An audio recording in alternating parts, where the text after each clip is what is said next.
Umaga po muli, ang inyong lingkod, si Chef Roy. Ngayon po ay araw ng Sabado, 8 a.m. June 22.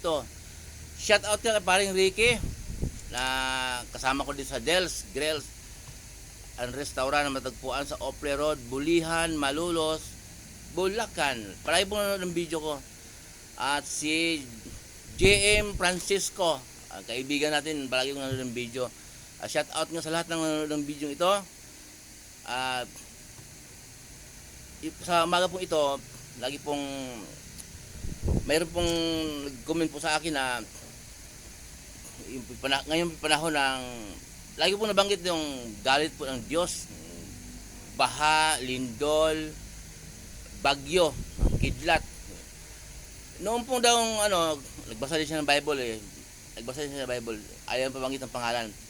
Noon pong panahon po ng mga propeta sa Old Testament, natutuwa daw ang Diyos pag nag-aalay ng ano po yung hayop, dugo ng hayop, handog. Okay? Handog susunugin at handog na iahin. Natutuwa po daw ang Diyos. Tama po kasi utos po yun eh.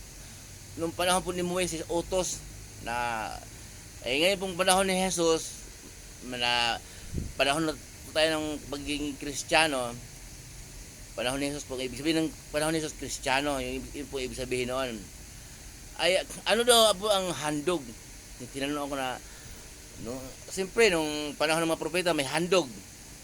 Handog, yung handog na hain, yung tupa, yun. Ano daw ang handog po ngayon para yung Diyos ay matuwa po sa atin bukod sa paggawa ng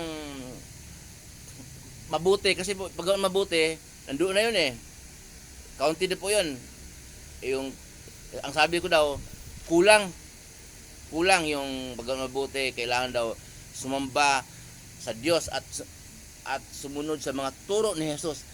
At pagka yung pong pagsunod sa kalooban ng Diyos, yung pong ipamumuhay natin araw-araw ang turo ng ating Panginoong Hesus. Kasi yan ang gusto ng Diyos eh. Di ba sabi po ng Diyos Ama, tinig mula sa langit, siya ang minamahal kong anak, na lubos kong kinalulugdan, pakinggan niyo siya. Yun ang kaloob ng Diyos, pakinggan natin si Jesus.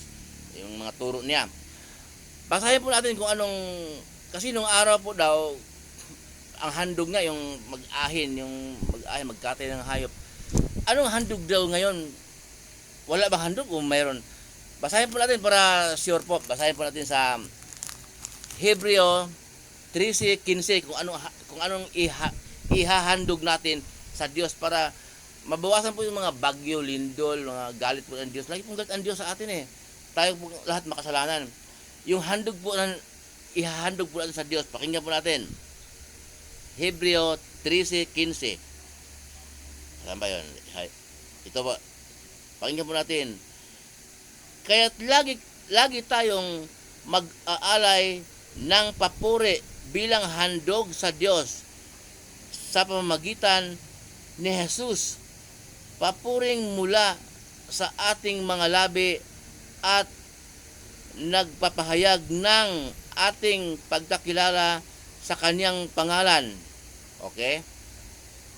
Yun po, yung palagi ko pong pinaalala na papuri sa ating Panginoong Hesus, papuri sa Diyos Ama. Hindi po useless po yung mabait lang. Okay. Pero the best po yung mabait. Mabait ka eh. Yung mabait lang po na hindi tayo sumasampalataya sa ating Panginoong Hesus. Habang nabuhay po tayo, marami tayong kaibigan. Hanggang sa mamatay, talagang naalala tayo ng tao. Ang bait nun. Pero yun po, tao, yung dito sa mundong ito. Pero hindi nalugod sa atin ang Diyos. Ayon po sa ating binasa, mag-alay daw, maghandog ng papuri sa Diyos.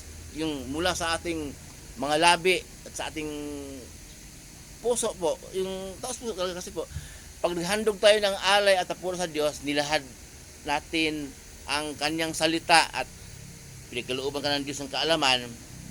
Kahit hindi masyado matalino na hindi po kailangan na expert ka sa Bible.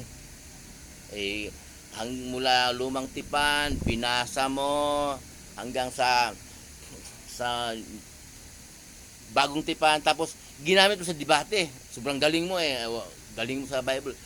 Hindi po mahalagang sobrang galing mo, basta dito po sa bagong tipan, ipapumuhay araw-araw ang turo ni Jesus na siyang daan, siyang buhay, walang makarating sa Ama kundi sa pamamagitan niya. Yun po, pag oras na binuka mo palagi sa iyong mga labi ang turo ni Jesus, kasi po may makakarinig noon. Okay? Lalo po itong video ito. Shout out nga sa lahat. Mabuhay po kayo. Patuloy ingatan ngayon ng Diyos lahat ng nanonood ng video ito. Siyempre po lahat ng mga nakakarinig, nasa kanya na po yun kung talagang pansinin niya or tuklasin niya kung ano yung, kasi pag nagsalita po ako, madalas po ako nagbabasa ng verse, kung tuklasin niya, nasa kanya na po yun. Yung pong pahayag sa ating bibig na si Jesus ang daan, may nakakarinig po kasi noon kaya natuwa ang Diyos. Hindi po natuwa kahit paano, kundi natuwa talaga ang Diyos na kasulat sa Biblia na kinikilala mo siya. Yun po ang handog pala. Yun po ang, hindi na uso yung panahon ni Jesus yung mga magkatay ka pa ng hayop. Yun po, pagbulay-bulayan po natin.